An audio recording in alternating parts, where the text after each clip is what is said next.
people that, hey, you've refused to come and talk to me for a while until I promise to behave. Yes.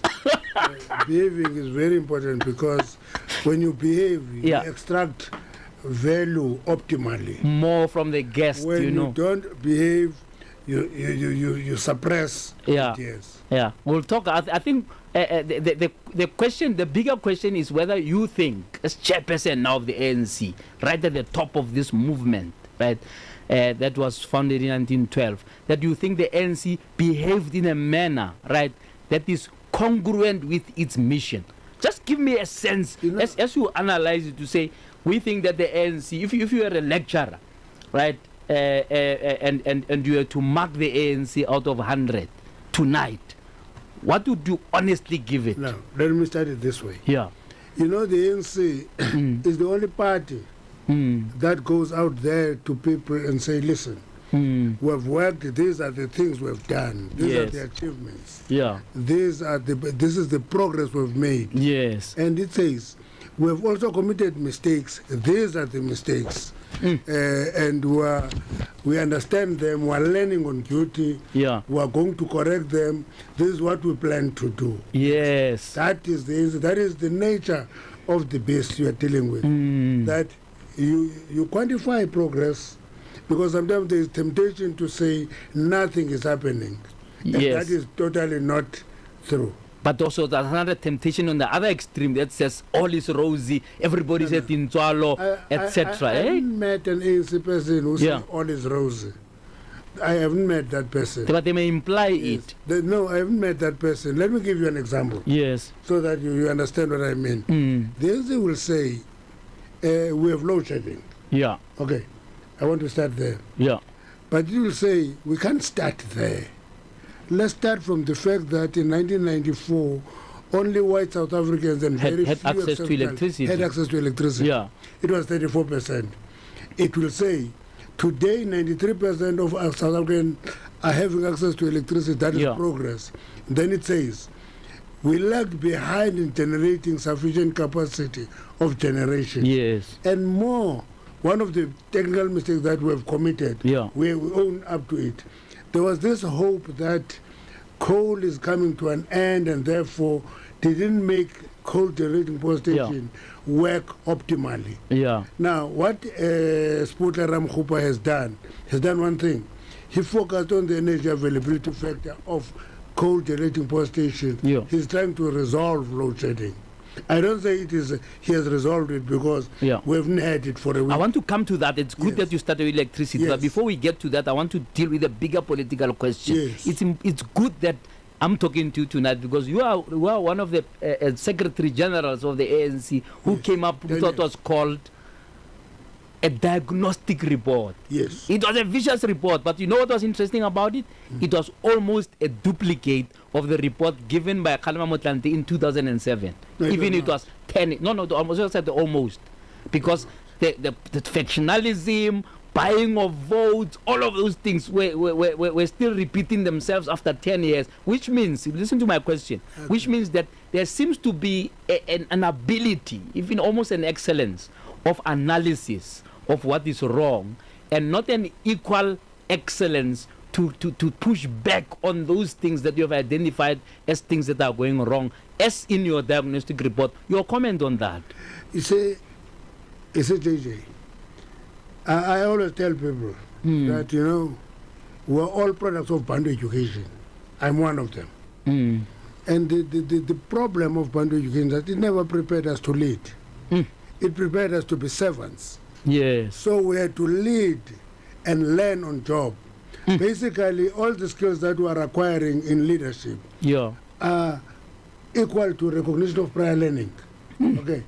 So you will do a diagnosis, because analysis is a function of your capacity to analyze. Yes. Execution requires more focused interaction with the problem and address it. You will address others will fall through, others will fear the diagnostic report, want to run for cover when they see it, because and refuse to adopt it. Yes, but it was adopted ultimately. Yes, ultimately. And the issue there is that when it happens, you do take it as progress being made. Yeah. When it is not executed fully, you know that there are shortcomings, Yeah. and we own up to that. Yeah. That is the unique character of the ANC, owning up to setbacks. Yeah, but if you had to then look back, because now it's 5 years ago, Yes. now when that diagnostic report Yes. was given, Yes. right? Would you say that some of the perennial problems of vote buying, corruption, and so on have been dealt with, right? In a sense, in a more energetic way before the diagnostic report, right? Would you say that as a chairperson, you can just give it to me straight? Do you ever read the Bible? Yeah, regularly, yeah. Now, I want you, when you leave the studio today, Yeah. read Proverbs 28, Okay. the first 5 verses. Mm. That's enough. It is going to tell you about the renewal, Yes. that those who are evil will run out of the ANC without being pursued. Okay. And, you see, and that is not theoretical. Yeah. People get into there, it is becoming too hot because we are implementing many of the resolutions we've taken, and people run for cover. Mm. Now, I can give you another example of Monsekuti. People get into the ANC, and many of the people, you go to social media, they will all tell you that Ramaphosa must be a police, must be a magistrate, must be a judge, must be a prosecutor. Mm. What they don't apply their mind to is a government that is strengthening institutions. Yes. And institutions are beginning to have teeth, and they are actually doing what they should do. People get arrested, people get prosecuted because institutions are alive. And what the government should focus on is on strengthening and resources those institutions. I think that box we can tick, right? But what I'm looking from you is assessment of the extent to which all of those things are now coming to bear, right? I mean, we're talking about an NPA that promised us 5 years ago. There's not been a big fish. Let's be honest. There's not been a big fish in prison in 5 years. Mama, that is where you all commit mistakes. Okay, what is the mistake You then? are actually nullifying the principle that people are equal before the law. Okay, you're nullifying that. Because we want the big fish. You're looking for big fishes. Yeah, why not? Why can't we look for a big fish? I mean, even in criminal law, in terms of a syndicate, you need to look at the heart of the matter. Who is sending you to kill people? Not the Inkavi. Everybody is equal before the law. Yeah. If you pull a trigger and you shoot JJ, you must be arrested. Yes. Then, after arresting you, will interrogate you to say who sent you? Who held you? Yeah. And then when you catch that person, it's not because he is not arrested because it's a big fish. Yeah. He's arrested because he's committed crime. Yeah. You see, this week. Yeah. We've been saved by Sisnos Viwe. How did she save us? He saved us because Sisnos Viwe get an allegation that a person who is guilty, go to the NPA and say, I've committed this crime. Yeah. I gave Nosbu a kickback. Yes. And so forth and so forth. Then Nosbu get called in terms of Section 204. Come and answer for those questions. Yeah. And opposition parties excited with that. Yeah. Go and submit something called a vote of no confidence. Yes. That is excitement. And I'm saying he actually saved us from that exercise, which was a fruitless exercise of a vote of no confidence. Because you're going to defend her. Because we are not convinced that when a person says, I'm cooperating, I will do everything that you must punish her further. Yeah, and then you say you have a vote of no confidence. Yeah. It's not a vote of no confidence. The person herself go and ask to say, release me, I don't want to. But she didn't want to be arrested. I mean, why are you sidestepping that one? No. She wanted to go to court to say, don't arrest me like this, arrest me on this day. I mean, surely that can't be right. Can I tell you, JJ? Yeah. One of the things that I have a lot of experience on. Yeah. When people can formulate an allegation on you and sustain it, and your reputation gets dragged into the mud, when you're in that situation, my option is that allow a person to exercise, and exercise in any way possible. Right, in any way possible, because it is. We know that better, isn't it? I mean, Zuma has been caught for 20 years. Yes. So I don't want to pretend as if there's something wrong when a person spread the space. Let me give you an example. Many of these opposition parties will talk Zondo Commission. And list me. I'm in the top 10 of the Action SA. Top 10. Interesting in the Action because they want you to be arrested. Yes. What is interesting in the Action SA? They only stand black faces who must be arrested. And they are silent on Viosta. Who fed all of them in the DA. But Viosta was not in the state capture report. They were, I suppose they are talking about them. I'll come to you. They don't talk in that top list of people. They don't talk about that because they are beneficiaries. And somebody asked a very important question: when is his funeral? Because nobody talks about it. Nobody comes outside of his house. But now, quite Zondo Commission, you are fingered. They say so. You go to that report because you like reading. You read it. That report says terms of reference don't cover this case. Really. That report says, but I tested this, and I can't find any prima facie evidence of corruption or attemptation to actually. But it must be further investigated. Then he says, because I can't find anything, somebody else may find something wrong. It must be further investigated. Basically, today, last week I was in church. You see, I'm going to church today. I was in church. I'm in trouble. I was in church. That report, when it talks about me, it's like Pontius Pilate. I find this man not guilty, but crucify him. Anyway. That's it. So, when... All right, I don't want to ask to be consumed with that one, but I've always wanted to ask you this question, because I did read your papers where you are taking the thing to review. And the only thing that stood out for me, which I really want you to clarify and be frank with me tonight, is that you seem to be saying you didn't have the power to influence anybody.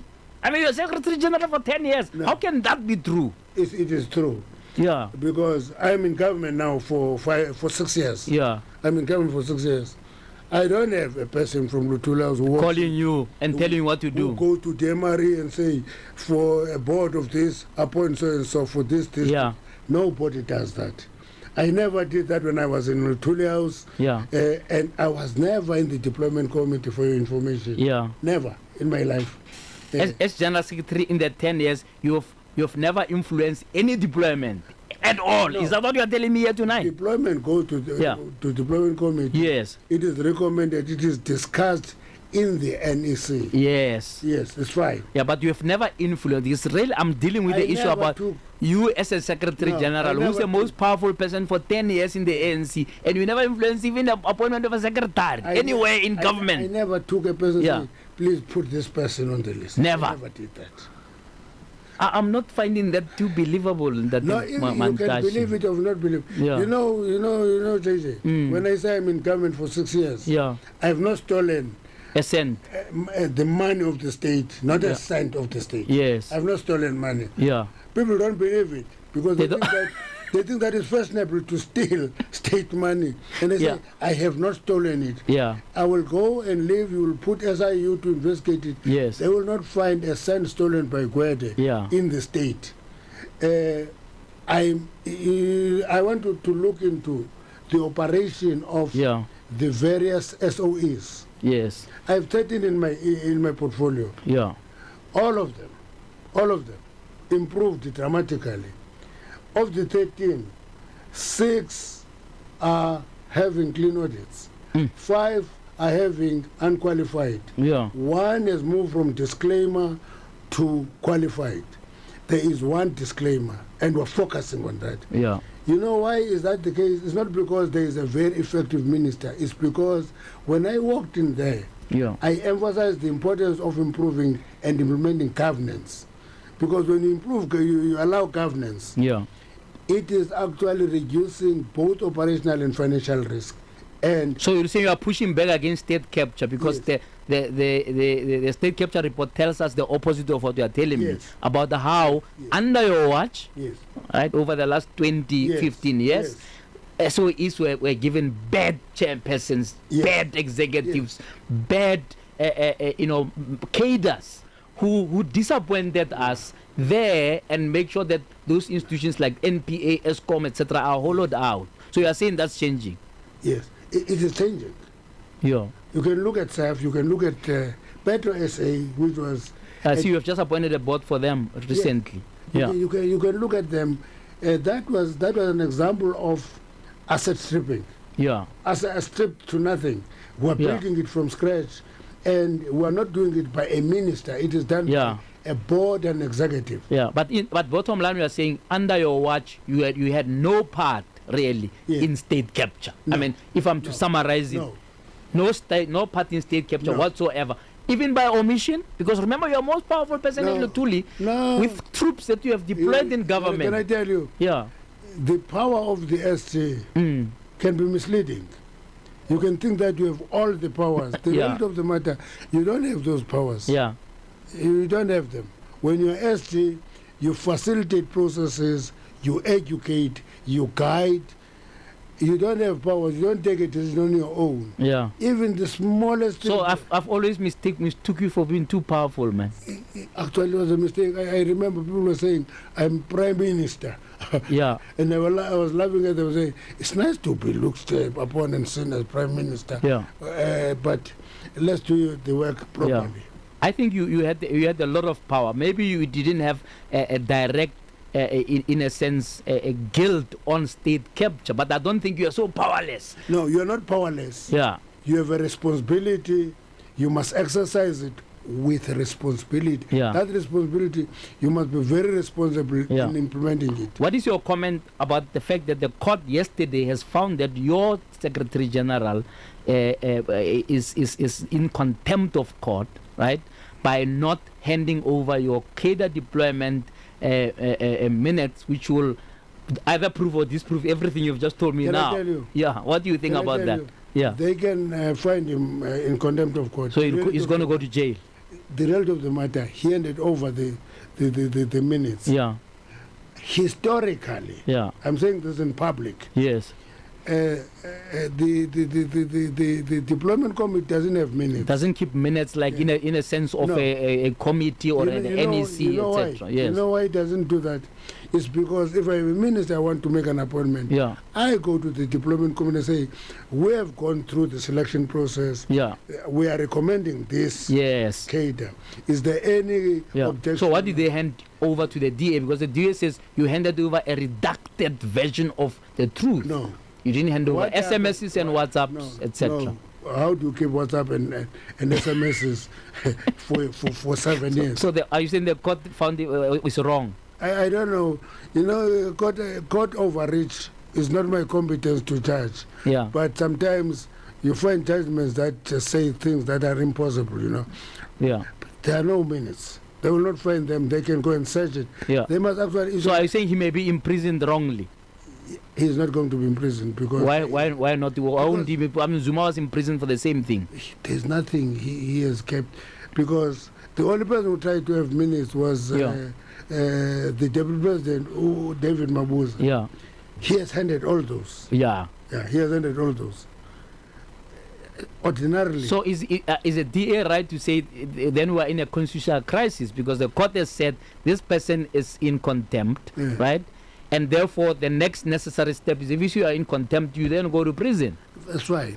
We will wait for that process. But that will create a crisis, isn't it? There is no contempt. There's no contempt. No minutes. Yeah. Simple. You think the contempt of Zuma, because they are saying that contempt itself was the ANC leaving him to the dogs. Ooh. You know, Jacob Zuma. No, Jacob Zuma is an adult, old man, over 80 now. Yeah. Okay. He takes decision on his own. Yeah. Okay. That I know. It's one of the things that you cannot falter Zuma for. Yeah. Is taking decisions. Zuma takes decisions. Yeah. He is not shying away from decisions. So you can say he's a contempt of Zuma and so forth. I will listen to you. I worked with him. You see, when you work with him, I was Secretary General. Yeah. When you work with him, you don't sleep at night. You keep your eyes open. You must monitor every step. Yeah, you could change the cabinet at 12 o'clock. We know that. Yes. And sometimes you wake up as Secretary General, you hear on the news of a decision. That the decision has been taken, yeah, you will have to manage that consequences of that decision. Yeah. You see, one time there was something called fire pool in Nkandla. Yeah. And I said to Jess, was the TS chair, let's go to Nkandla, so by the fire pool. And when there, we found a swimming pool, big swimming pool. Yeah. And when we came back, General asked us, where is the fire pool? I said, no, we've seen a swimming pool, a big swimming pool with a lot of water that can be used as a fire pool in case of fire. Yeah. But Mbalula has thrown you all under the bus, said you lied to save Zuma on this whole swimming pool, fire pool thing. But JJ, you are a journalist already when we went there with Chelsea. Yeah. When we came back, we didn't say it's a fire pool. Yeah. Everybody in the state... No, I know what you said then, but I'm saying, how do you account now for your Secretary General to, in public, say you guys lied to save Zuma? No. If I said there was a swimming pool with a lot of water, which can be used as a fire pool in case of fire, that's not a lie. It's a fact then, it's a fact today. Yeah. But don't you think he was in a sense overreaching to scandalize Zuma now by saying, oh, we lied to protect him? When Zuma was the president of the ANC, and many of people didn't protect Zuma. Yeah. They protected the ANC. Yes. Okay. They protected the like you protected Ramaphosa on the Palapala issue because your own president, Beki, said you guys have abused your majority in parliament by protecting Palapala issue after a panel of judges said he has got a case to answer. No. The problem is that when people are not in parliament, they don't know how caucus works. They think that we just get told. We discuss issues in caucus. But I don't think you discussed the appointment of Mapisha Ngakula, frankly. You just told them this is who you vote for. Let's be honest about that one. We discussed it. And then was there disagreement by somebody, not one person in the caucus said this person is not capable? No, there was no disagreement. And I can also tell you, JJ, as a Speaker of Parliament, she was great. She executed her duties. Yeah, except that she had a cloud hanging over her head throughout her term. It's not, this cloud that has made her go down is not new. You knew it before you appointed her. No, I didn't know it. Okay. Not at all. But Holomisa wrote countless letters to you about it. Holomisa has no program to campaign. He has no program to campaign at all. You see, when something happens in the ANC, he talks about that for 2 weeks. You allow him to talk about it for 2 weeks. He has no program to campaign. There are two in parliament. You know, this morning they were in one TV station with Michel, Reverend Michel. They said they must applying for a job of a speaker. Now, my question They were applying for a job? Yes, they were, because they say, appoint somebody outside of the ANC. They were applying for a job. I'm telling you now. Now, Holomisa want to be appointed a speaker. There are two. It means we must leave one person for the UDM. And we appoint Michel as a speaker. We must leave one person for the HCTP. It is irrational. Okay. It is just irrational. It's excitement of the season we're in. No, I understand all of that. But I want you to concede something. It truly is not true to say that in the caucus everything is discussed. The president woke up and appointed the Speaker of Parliament as a cabinet minister. And I asked the Speaker, I asked the Speaker the question, you can contradict her if you like. At that point, I said, Metandi was my guest just a few weeks after she was then now defense minister. And I said, but were you consulted? Was Parliament consulted that you as a head of Parliament suddenly will become a subordinate to another arm of arm of the state? Suddenly there was a vacancy. Professor Evan, you don't know how these things work. Let me educate you. It's so nice to educate a professor. Just educate a professor. How do these things work?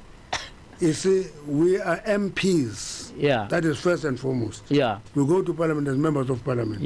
And we're members of Parliament of the ANC. Okay. We go there. When we are MPs, we get appointment to responsibilities in the other arm of government. But when that president appoints somebody to be a cabinet minister, he consults structures of the party. Not Parliament. Not Parliament. Yeah. So Parliament can just wake up and suddenly they don't have a speaker. The party structures go to Parliament to say there's this discussion, this is how things are going to happen. Yeah. Can I tell you, if we were choices, we would all be in different portfolios. We'll choose what we like. Now, the right that it is limited right for you to say what you want. Actually, we're going to the end. Nobody is sure that he is going to go back as a minister. Nobody. Yeah. And nobody is going to be sure what portfolio will he get. Yeah. Yeah. If he's appointed to a portfolio, thanks very much, and that's it. And the ANC will be consulted, and if the ANC agrees, you can say what you want to do. Yeah. That is a decision. I want us to talk about a few things that you are promising people ahead of the 29th, yes. right? And we've already started doing that because one of the big question marks that they've been put on the ANC, whether we and I like it or not, is the whole issue of integrity, right? Whether or not can we have a trusted group of leaders. Your own president, Mbeki, former president, said that you are abusing your power in Parliament. All the things you are telling me now, yes. He's not convinced, and you can't tell me he doesn't understand how Parliament works. He's saying you are abusing your majority there. You didn't want to investigate ESCOM. He meant a range of things. Even lately, even said, "Oh, how do I even campaign for you? Because we are led with a group of criminals, or somebody in my branch could be a crook." So there's a whole issue of integrity. I want you to, in one fell swoop, tell me why should people now believe that the ANC, with its renewal program, will be on top of this integrity issue? One holy land for me, yeah, that I don't walk on, even if I take off the shoes. Yeah. I don't criticize former presidents. Okay. I don't criticize former SGs. Yeah. I took over from Khalima. I want you to remember once where I took a public platform and attacked Khalima. Yeah. I don't do that. You know why? It's because leadership is continuous. Okay, leadership is continuous. If you take a leadership position, you take that position footsteps. Okay, you don't select what you want and what you don't want. Yeah. If there are flaws, you take that leadership position with its flaws. Yeah. And you try to do your best to execute. Yeah. So I don't want to talk about what President Mbeki says. Now, the latest statement was that ANC members must campaign for the ANC. Yeah. I welcomed that. Okay. And to me, I stick to that now. Yeah. Yeah. Or so you can comment on the positive thing he said, but the negative no. When he says ANC members must campaign for the ANC, yeah. I stick to that. Yeah. Because he is now the former president of the ANC. Yeah. Okay. But what do you tell the people who are listening tonight about ANC's integrity? Can they believe that the ANC, right, given all the stories we have heard on the state capture, can rescue itself from that precipice? Let me tell you. Somebody asked me a week ago, they said to me, "What do you think of the ANC as chairperson?"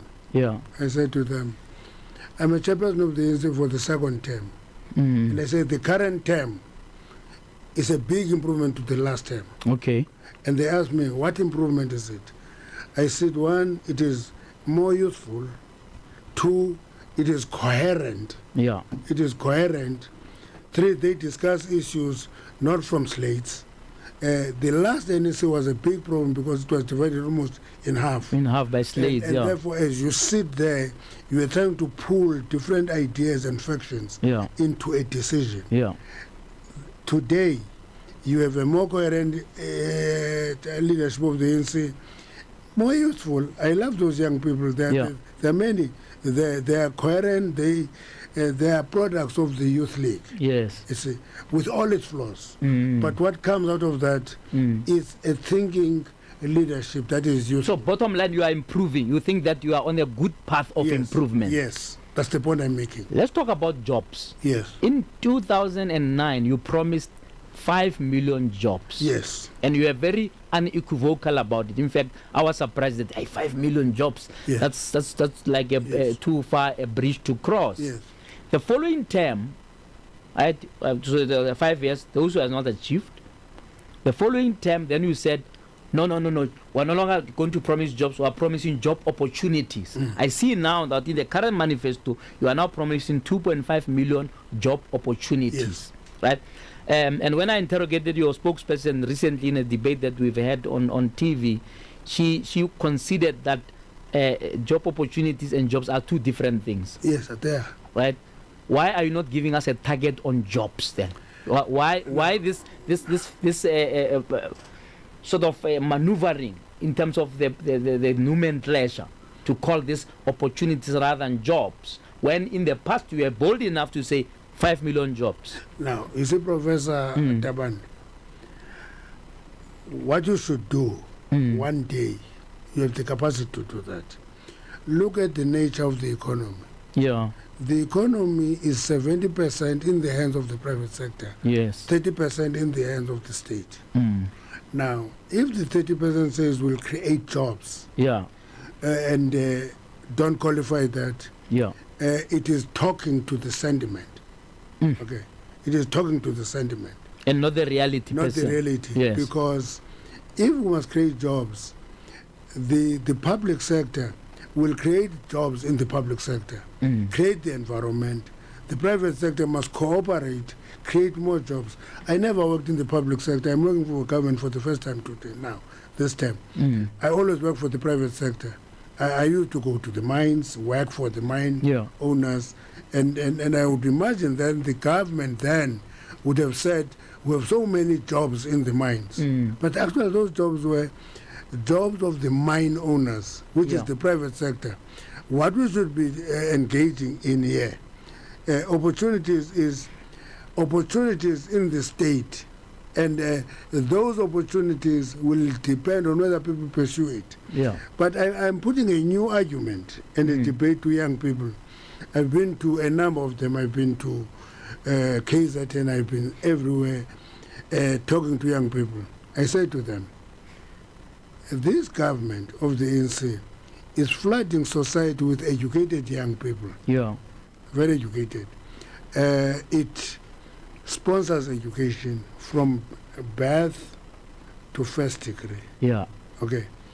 And as a result of that, the number of graduates has increased many folds. Yes. And many say, we haven't seen new universities. I said, you haven't seen new universities. You are going to see a few trickling in. Yeah. But the result of the matter, you go to VETS, which used to be a white university.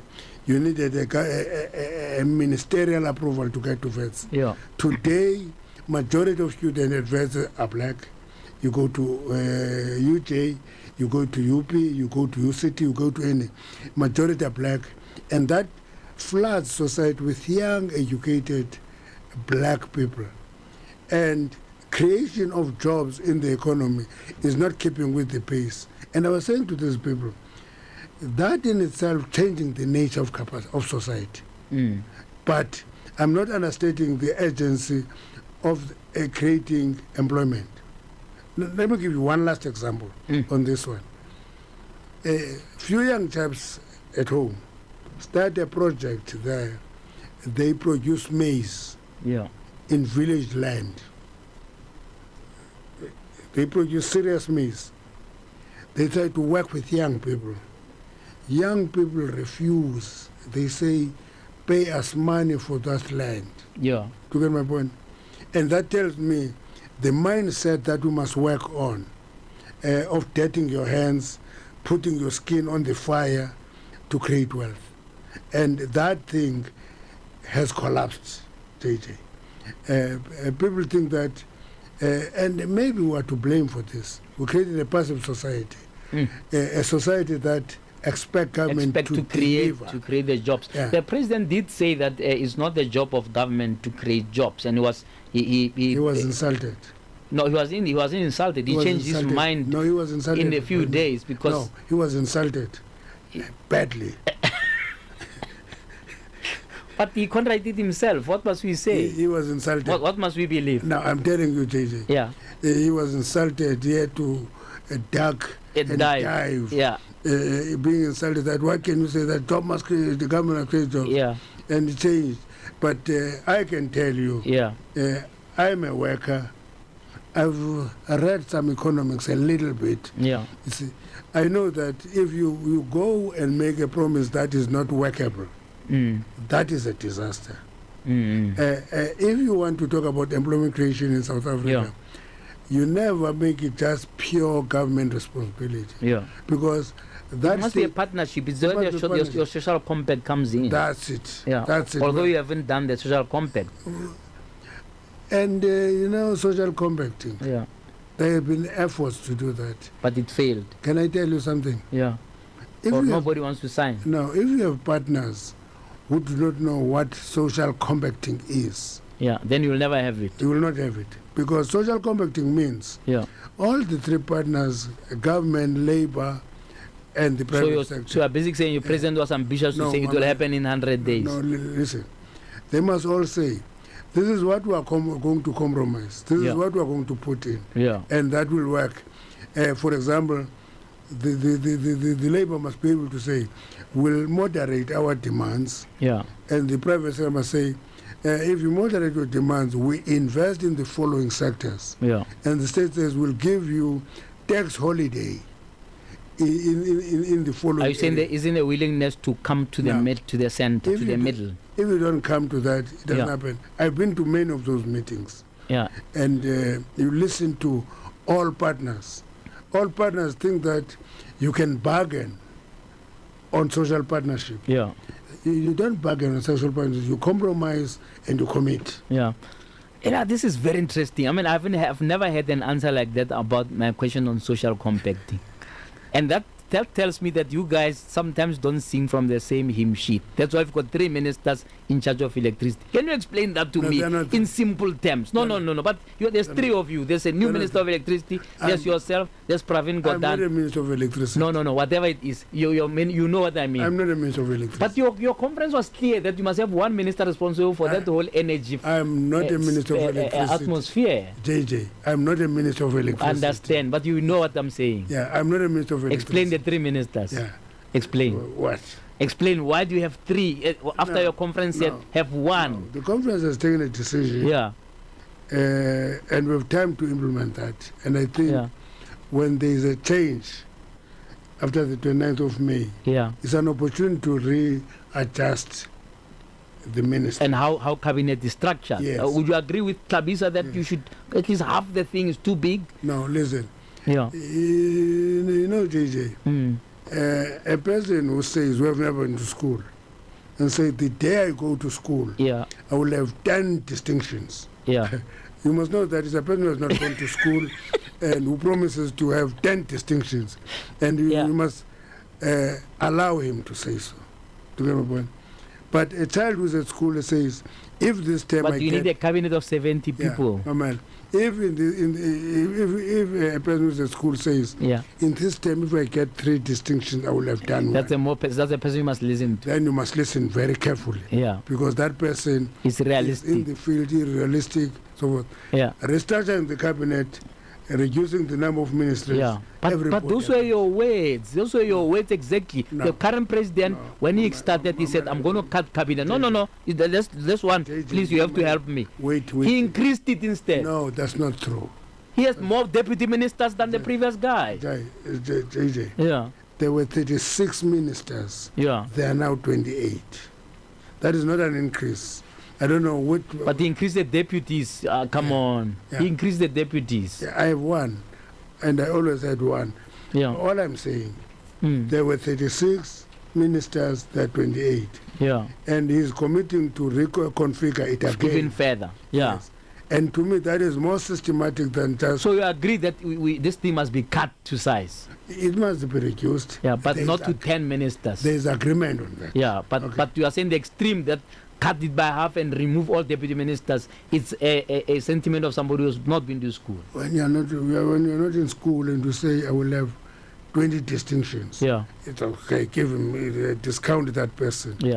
All right. So there's an agreement, though. Let's concede this, that you may not necessarily need 3 ministers in charge of the energy sector. No. You may need 1 or 2. For example, the president has announced publicly. That the public enterprises will not exist after the cabinet. He agreed that SOEs will go to line ministries. That's already a configuration, a reconfiguration. That is an agreement. How it is going to be reconfigured is not something that I can imagine now. Yeah. Okay. After the break, I want to talk a little bit about your portfolio. One of the things that you've said a lot is that you want to create an environment within which jobs can be created, economy can grow. Okay. And I want to see how, with the power you had for the last 5 years, you have used that or not. Yes. After the break, we continue our conversation with Samson Gwede Mantashe, the chairperson of the African National Congress, has an answer for everything. Okay? Everything. Let's take a break. After the break, we carry on Frank Dialogue on your radio. Frank Dialogue on your radio with Dr. JJ Tabane. Let's talk frankly.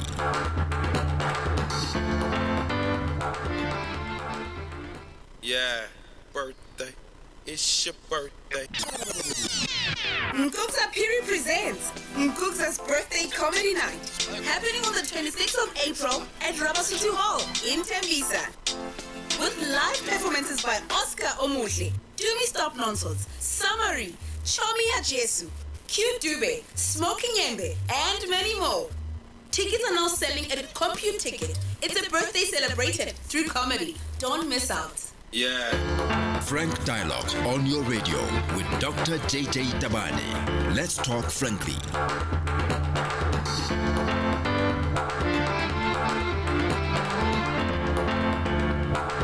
It's an election festival, and my guest tonight, Samson Gwede Mantashe, engaging in what one can call, election polemics, but also Khabulo tonight here, giving us his political perspective. Always good to hear from the very top of the tree, so to speak.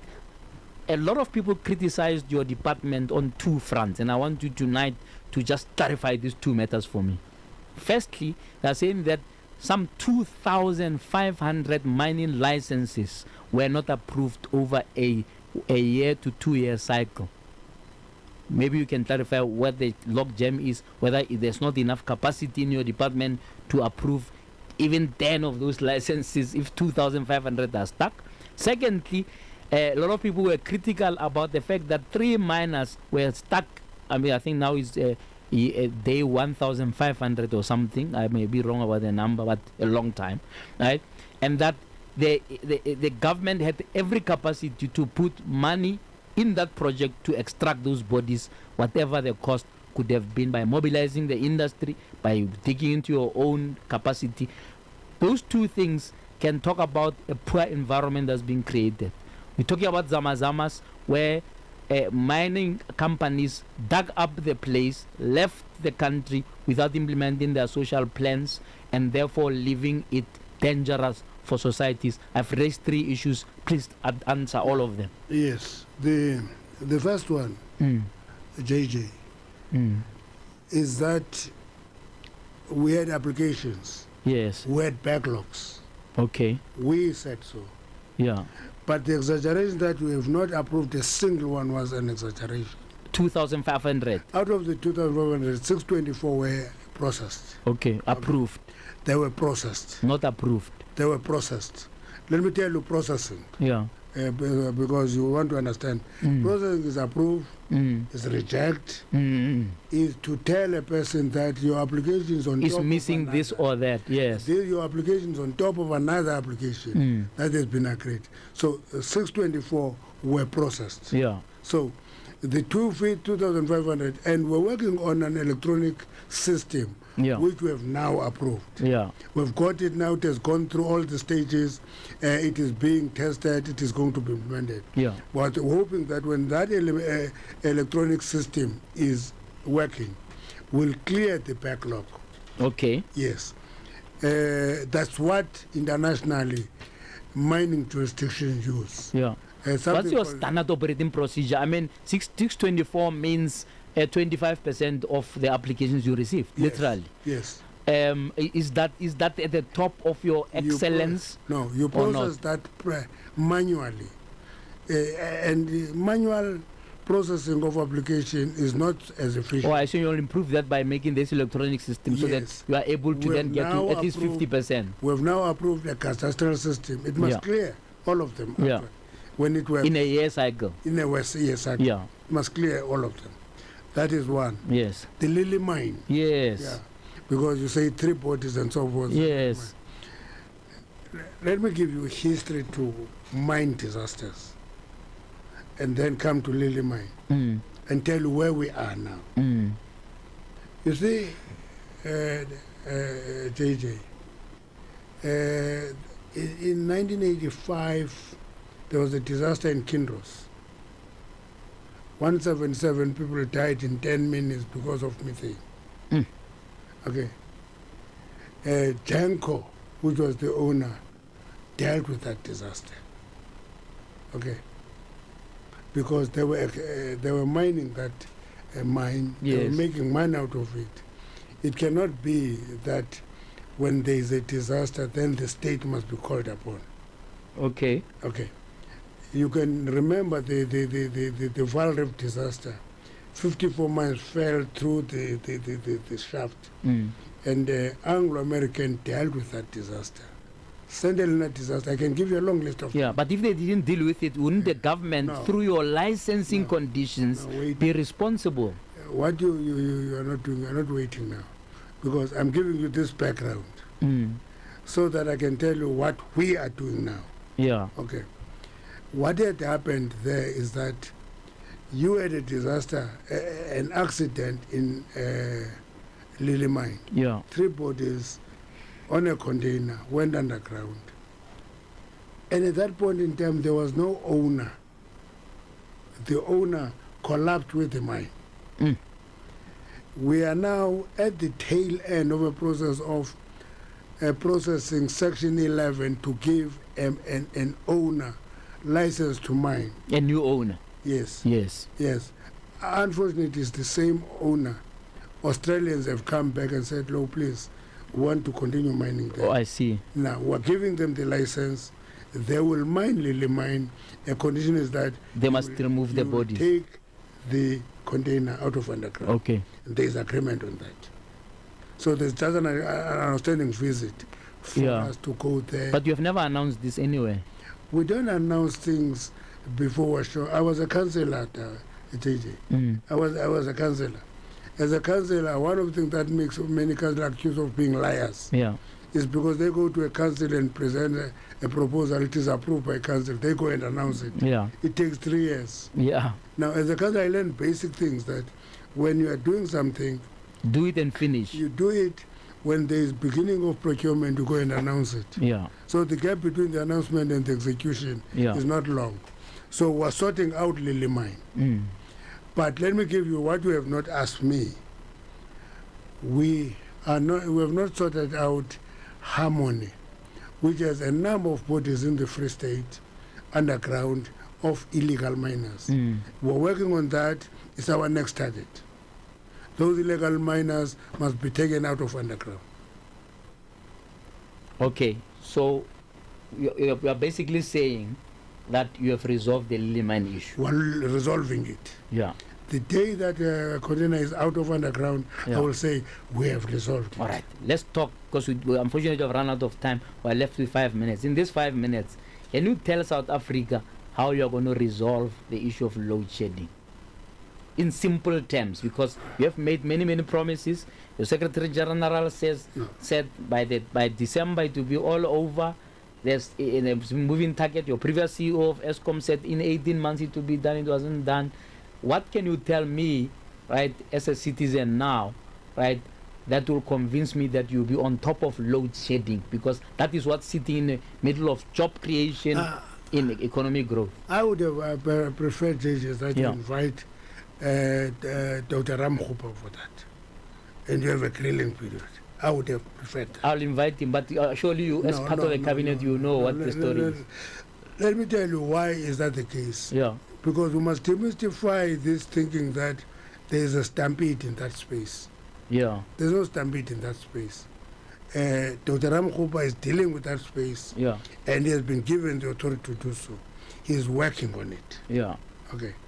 And I said earlier, what I love about it, he is not in the euphoria that do away with coal. He says optimize the operation of coal generating power stations and make them operate optimally and increase the energy availability factor. It's a correct approach. So what is the common message about procuring? Because you are involved somehow in terms of the procuring of additional power, additional energy, etc. Right? There's just bid window number. God knows what. Right? But since 3 years ago, I don't think there's been additional capacity that's been procured. No, there was an emergency procurement. The car power thing fell through. No, you know, what is this? What has been procured? You know, South Africa is having the biggest project of renewables. Okay. One thing that lobbyists never talk about renewables is that renewables, unfortunately, if you connect, let me say 6,000. Yeah.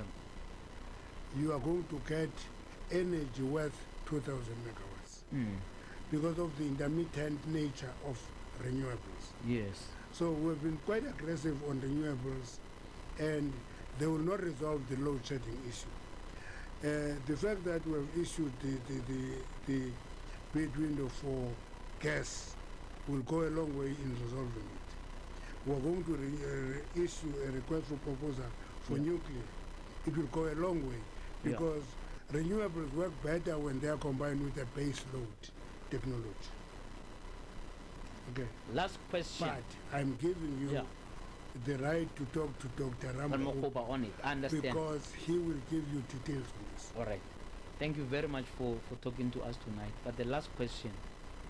If on the 29th of May you lose elections. Yes. And you are, according to the current poll, just 41 or 42%. Whether you believe it or not doesn't matter. And you are faced with choosing between the DA and the EFF. What would you do? Be frank with me about it. Here's a clear choice. It's either you partner with the EFF, you are at 55%, or you partner with the DA, you are at 60%. I'm going to be frank with you. Yeah.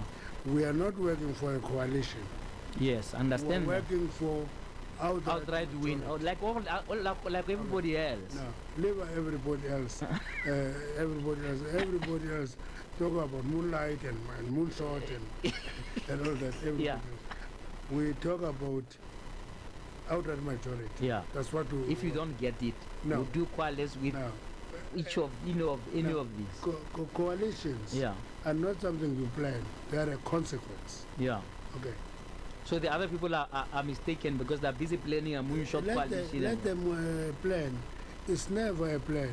It's a consequence of the outcome of the election. Of the election. Yeah. That's why. So you are not going to put your head on the block. No. That's why. But you are not ruling out anybody. No. That's why many of the coalitions that we have in local government don't work. It's because people mistake a consequence with a strategy. And it's not the same. So are you saying there's no strategy at the moment about what to do should you fall below 50? No. What we are putting emphasis on today is that let's work hard. That's why we're all over.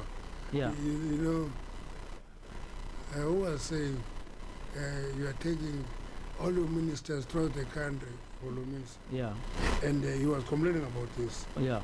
He must complain about that, but when many we go everywhere, we talk to people, there are two. Yeah. That's the difference. That's the big difference. Yeah. Now, so he must not pretend as if he is not going everywhere because of choice. There are people who are speculating that your policies are closer to that of the DA, and should you have a choice? But they're saying should you have a choice between the EFF and the DA, you would lean more towards the DA. No. Are they mistaken completely? No. What the mistake that they don't do is that we are the governing party. Yeah.